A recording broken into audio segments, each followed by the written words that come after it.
আশা করছি সবাই ভালো আছে। অনলাইন ক্লাস 2025 এর পক্ষ থেকে সবাইকে স্বাগতম। আজকে আমরা যে টপিকটি আলোচনা করব সেটা হচ্ছে র মিল।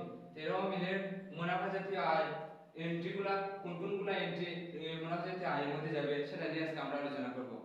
তো আমরা আগামী ক্লাসে আলোচনা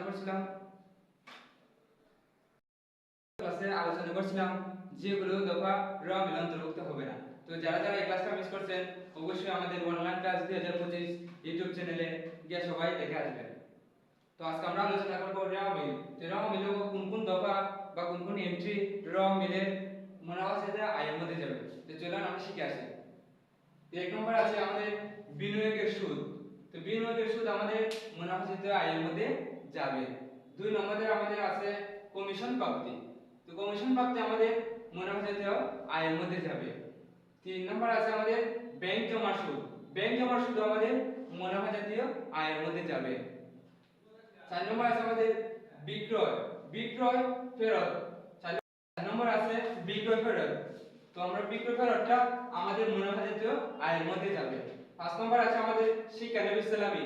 শিক্ষানবিশ সালামি ও আমাদের পাঁচ নম্বর মুনাফা জাতীয় আয়ের মধ্যে যাবে। ছয় নম্বর আছে আমাদের প্রাপ্ত লভ্যাংশ। প্রাপ্ত লভ্যাংশ আমাদের মুনাফা জাতীয় আয়ের মধ্যে যাবে। সাত নম্বর আছে আমাদের অনাদায়ী পাওনা আদায়। অনাদায়ী পাওনাটা ও অনাদায়ী পাওনা আদায় আমাদের মুনাফা জাতীয় আয়ের মধ্যে যাবে। আট নম্বর আছে আমাদের ঋণের সুদ।